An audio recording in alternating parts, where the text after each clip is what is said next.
Chapter 6 The Inconceivable Liberation. Shariputra saw no seats in the room and thought, "Where do the bodhisattvas and chief disciples sit?" Vimalakirti knew of Sariputra's thought and asked him, "Virtuous one, do you come here for a seat or for the Dharma?" Sariputra replied, "I come here for the Dharma and not for a seat." Vimalakirti said, "Hey, Sariputra, he who searches for the Dharma does not even cling to his body and life, still less to a seat.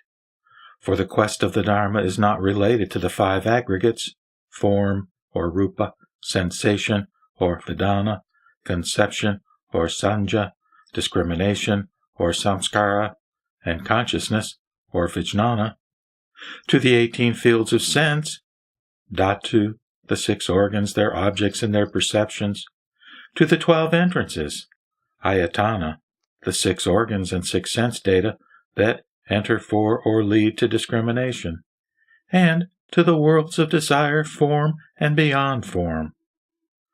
Sariputra, a seeker of the Dharma, does not cling to the Buddha, the Dharma, and the Sangha. A seeker of the Dharma does not hold the view of suffering, of cutting off all the accumulated causes thereof to put an end to it by treading the path to nirvana, that is, the Four Noble Truths. Why is it so? Because the Dharma is beyond all sophistry. For if one says, "Because I see suffering, I cut off its accumulated causes to wipe it out by treading the path thereto," this is mere sophistry, and is not the quest of the Dharma. Sariputra, the Dharma is called nirvana, the condition of complete serenity and ultimate extinction of reincarnation. If you give rise to the concept of birth and death, this is a search for birth and death, and is not the quest of Dharma. The Dharma is absolute and immaculate. But if you are defiled by the thought of Dharma, and even that of nirvana, this is pollution which runs counter to the quest of Dharma. Dharma cannot be practiced, and if it is put into practice, this implies something, that is, an object to be practiced, and it is not the quest of Dharma. Dharma is beyond grasping and rejecting, and if you grasp or reject it, this is grasping or rejecting something else, but not the quest of Dharma. Dharma is beyond position, but if you give it a place, this is clinging to space, but not the quest of Dharma. Dharma is formless, but if you rely on form to conceive the Dharma, this is a search for form, but not the quest of Dharma. Dharma is not an abode, but if you want to stay in it, this is dwelling in an objective Dharma, but not the quest of absolute Dharma. Dharma can be neither seen, nor heard, nor felt, nor known, but if you want to see, hear, feel, and know it, this is the functioning of your discriminatory seeing, hearing, feeling, and knowing, but not the quest of Dharma. Dharma is transcendentally inactive, but if you are set on worldly activities, this is a search for the worldly way of life, but not the quest of Dharma. Therefore, Sariputra, the quest of Dharma does not imply seeking anything whatsoever. When Vimalakirti so spoke, 500 sons of Devas realized the pure Dharma-eye. Vimalakirti then asked Manjushri, "The virtuous one has traveled in countless thousands and tens of thousands of lakhs of worlds. Which one is the Buddha land where the highest merits make the lion throne of its Buddha?" Manjushri replied, "Venerable Upasaka, in the east there is a Buddha land which is separated from here by a distance represented by worlds as countless as the sand grains in 36 Ganges rivers. It is called Merudvaja, whose Buddha is called Merukalpa, who is still there. His body is 84,000 yojana high, and his lion throne, also as high, is of prominent majesty." Thereat, Vimalakirti used his transcendental powers to invite Buddha Merukalpa to send to his room 32,000 high, large, majestic, and clean lion thrones, which the Bodhisattvas, chief disciples of the Buddha Sakyamuni, Indra and Brahma, the 4 Deva kings, etc., had never seen before.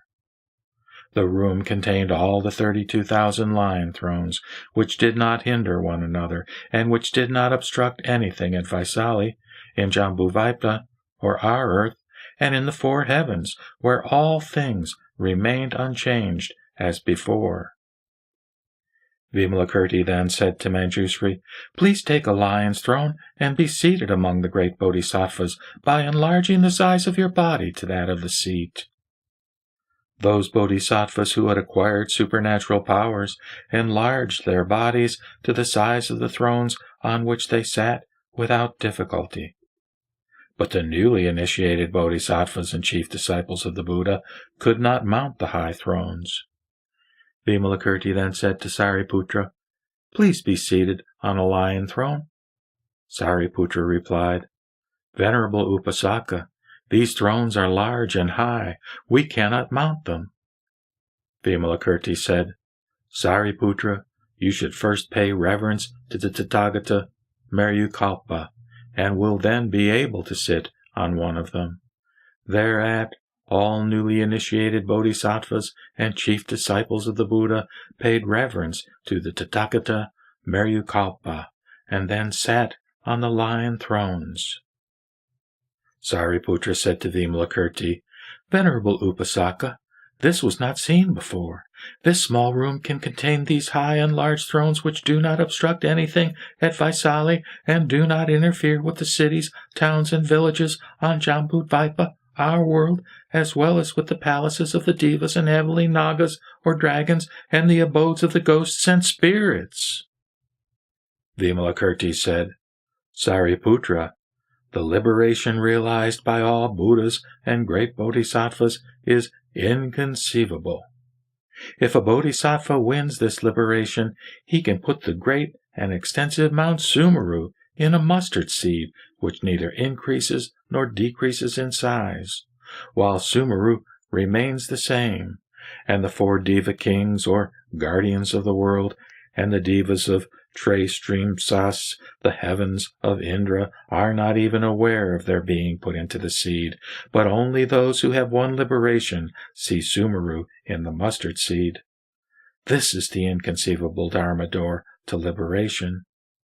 He can also put the 4 great oceans that surround Sumeru in a pore, without causing inconvenience to fishes, water tortoises, sea turtles, water lizards, and all other aquatic animals, while the oceans remain the same, and the Nagas or dragons, ghosts, spirits, and asuras or titans are not even aware of being displaced and interposed." Further, Sariputra, a great bodhisattva who has won this inconceivable liberation can take and put on his right palm the great chilakasam, like a potter holding his wheel, throw it beyond a number of worlds as countless as the sand grains in the Ganges, and then take it back to its original place, while all living beings therein do not know of their being thrown away and returned, and while our world remains unchanged. Further, Sariputra, if there are living beings who are qualified for liberation, but who want to stay longer in the world, this bodhisattva will use his supernatural power to extend a week to an eon, so that they will consider their remaining time to be an eon.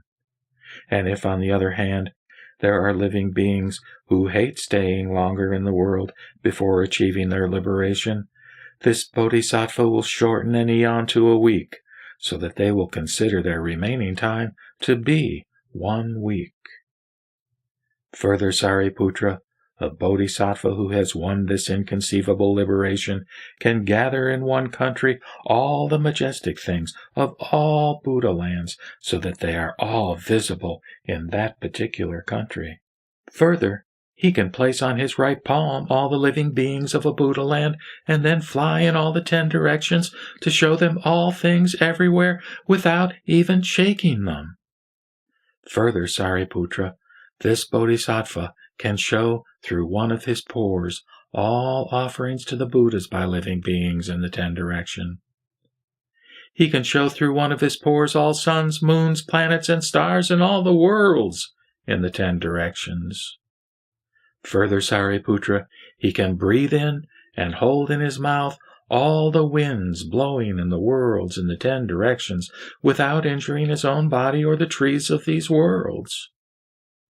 Further, when the worlds in the 10 directions come to an end through destruction by fires, this bodhisattva can breathe in these fires into his own belly without being injured by them while they continue to burn without change. Further, this bodhisattva can take from the nadir a Buddha land separated from him by worlds as countless as the sand grains in the Ganges, and lift it up to the zenith, which is separated from him by worlds as countless as there are sand grains in the Ganges, with the same ease as he picks up a leaf of the date tree with the point of a needle. Further, Sariputra, a bodhisattva who has won this inconceivable liberation can use his transcendental powers to appear as a Buddha, or a Pratyeka Buddha, a Shravaka, a sovereign Sakra, Brahma, or a ruler of the world. He can also cause all sound and voices of high, medium, and low pitches in the worlds in the 10 directions to change into the Buddha's voice, proclaiming the doctrine of impermanence, suffering, unreality, and absence of ego, as well as all dharmas expounded by all Buddhas in the 10 directions, making them heard everywhere. Sariputra, I have mentioned only some of the powers derived from this inconceivable liberation, but if I were to enumerate them all, a whole eon would be too short for the purpose. Mahakasyapa, who had heard of this dharma of inconceivable liberation, praised it and said it had never been expounded before. He then said to Sariputra, like the blind who do not see images in various colors shown to them, all Shravakas, hearing this dharma door to inconceivable liberation, will not understand it. Of the wise men hearing about it, who will not set his mind on the quest of supreme enlightenment? What should we do to uproot forever the rotten Shravaka root as compared with this Mahayana, so that all Shravakas, hearing this doctrine of inconceivable liberation, shed tears of repentance and scream so loudly as to shake the great Chilakasam?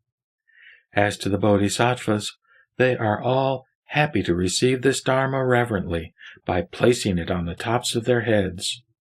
If a bodhisattva believes and practices this dharma door to inconceivable liberation, all demons cannot oppose him. When Mahakasyapa spoke these words, 32,000 sons of the Devas set their minds on the quest of supreme enlightenment. Thereat, Vimalakirti declared to Mahakasyapa, Virtuous one, those who appear as kings of demons in countless worlds in the 10 directions are mostly bodhisattvas who have realized this inconceivable liberation and who use expedient devices, or upaya, to appear as their rulers in order to convert living beings. Further, Mahakasyapa, countless bodhisattvas in the 10 directions appear as beggars asking for hands, feet, ears, nose, heads, brains, blood, flesh, skin and bones, towns and hamlets, wives, elephants, horses, carts, gold, silver, lapis lazuli, agate, cornelian, coral, amber, pearl, jade shell, clothing, food and drink. Most of these beggars are bodhisattvas who have realized this inconceivable liberation and who use expedient devices to test believers in order to cement their faith in the Dharma. Bodhisattvas who have realized inconceivable liberation possess the awe-inspiring power to bring pressure to bear upon believers and ask for inalienable things to test them, but worldly men whose spirituality is low have no such transcendental powers and cannot do all this. These bodhisattvas are like dragons and elephants, which can trample with tremendous force, which donkeys cannot do. This is called the wisdom and expedient methods of the bodhisattvas who have won inconceivable liberation.